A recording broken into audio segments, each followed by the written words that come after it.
So all you do is click on the plus button, go to add from library, and then right here where it has sources, you want to make sure that ChatGPT is deselected. Type in the name of your document that you're looking for or select it if you can see it, add it to the chat, and now you can update this document, make changes to this document right inside of ChatGPT. This is the document that contains the notes for the very video that you're watching right now. And in this conversation, I asked ChatGPT to update the document with information pertaining to how this impacts Gemini Notebook. And if you look at my cursor, I scroll down on the right hand side, I click right here, you can see the follow-up video right there. So stay tuned because there are 3 major updates that OpenAI has rolled out, and that is only one of them. The other 2 are massive as well. And where all of this is going as far as OpenAI, ChatGPT is something that you definitely want to stick around for, because this is absolutely going to change the way you use ChatGPT on an everyday basis. If we come back to the original conversation where I have the OpenAI updates video outline laid out in the chat, and I say, show me the outline of the video, just the first one, not the second one now. And I ask it, is there a second video? Yes, we can see that ChatGPT can read the Google Doc in real time as it's updating. That is the power of Google Drive coming into ChatGPT, because even though ChatGPT doesn't have the Google Drive ecosystem, in a very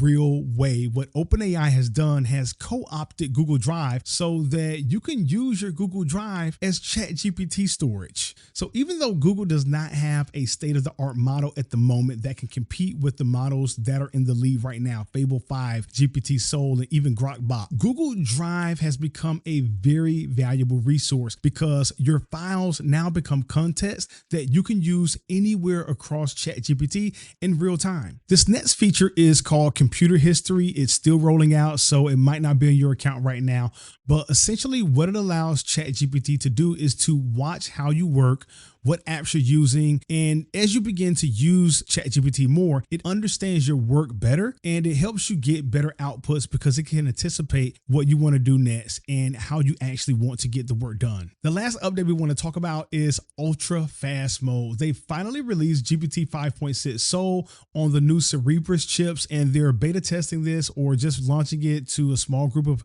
API customers. And it's up to 14 times faster than any output you're getting right now. It's generating an insane 750 tokens per second. So it feels like you're using GPT instant, but you're still getting the highest level of intelligence. Imagine Fable 5, which can run anywhere from 20 to 30 minutes to give you a response, or GPT Sol 5.6 also taking as long to give you a complex and detailed response, giving you that same response in a matter of seconds or a minute or 2. We're working with an initial group of customers to understand where their speed makes the biggest difference and how those learnings can inform our products over time.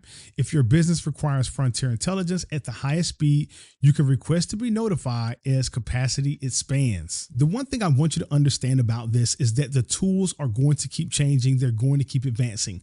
But the one thing that is not going to change is the system and the context that you have to build so that you can get the most out of these tools. It doesn't matter if ChatGPT can use Google Drive, or if it can learn from your computer history, or if you have access to super fast intelligence, if you don't have a system put together to use them efficiently and effectively. But the good news is when it comes to building systems, it doesn't have to be difficult. It doesn't have to be hard, and it definitely doesn't have to be time consuming. If you want to learn how to build any kind of system that you can possibly think of, whether it's a marketing system, a content system, a specific type of business system that you want to create, whether you're a real estate agent, an insurance agent, or whether you're an accountant or you run an HVAC business or a roofing business, it doesn't matter. I'm going to put a link in the description where you can join my agent fluency community. If you got value out of the video, make sure you hit the like button, subscribe to the channel, and be sure to come back to the channel or check out this next video right here that's going to show you how to leverage this new Google Drive update inside of ChatGPT